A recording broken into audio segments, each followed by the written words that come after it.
yung mga patutsada, actually mga balat, hindi nila patutsada, ni Vice President Sara Duterte laban sa kanyang ama at sa kanyang lolo. Ihimayin po natin yung second part ng ating discussion. Pero sa simula po, gusto ko po muna mag-usapan yung pong pagharap po ng former Senator Leila de Lima dyan po sa quantum investigation pagdating po dito sa madugong drug war ni dating Pangulong Rodrigo Duterte, saka po yung mga tinatawag na extrajudicial killings.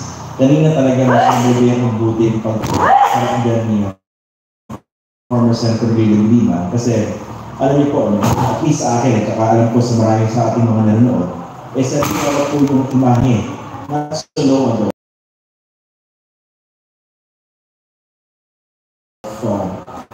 karamihan sa kanila na wala naman doon nung nakaraang kongreso kung saan talaga sila labahe, binastos, binaboy at binalahura si Senator Leila de Lima. Pero ang ganda yung pakaramdam. Kaya curious ako kaya gusto ko siya makausap. Ay tumawa ko lahat tayo, bukas ko natin siya makakausap.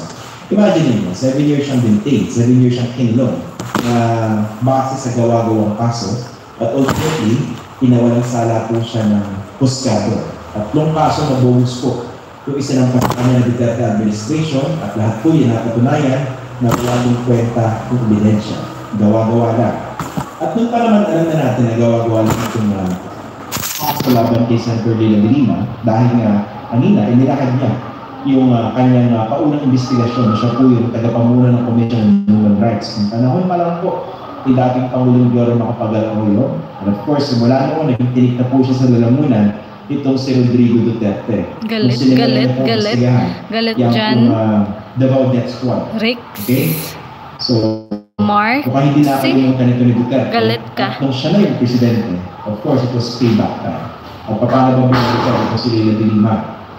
Pinakulong ng higit 7 taon. Diba? Na-imagine niyo po ba yun? Higit 7 taon.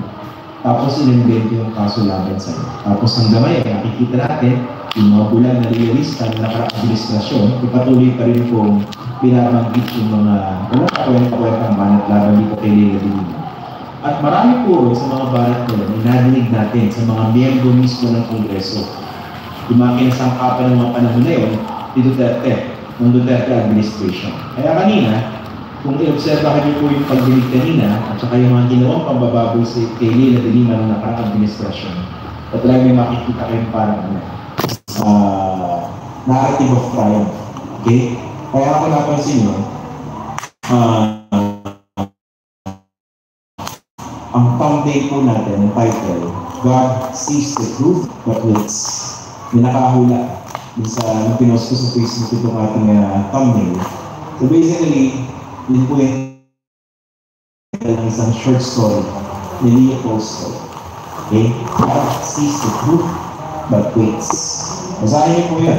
Napakaganda ng kwento niyo. Tungkol po sa kwento po yun ng injustice, forgiveness, and the power of human beings. Yung pananampalataya sa Panginoon.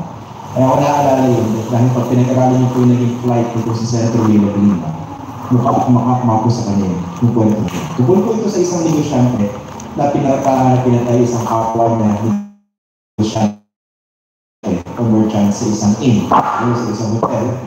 At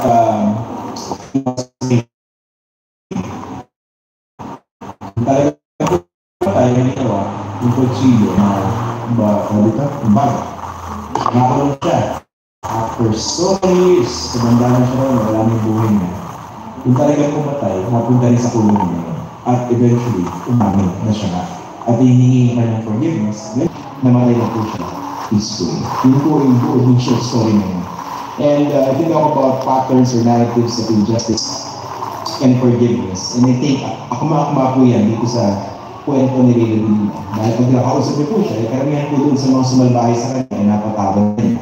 Pero, of course, yung pinakapasimuno ng injustice na nangyari po sa kanya. Wala pong iba kundi si Rodrigo Duterte.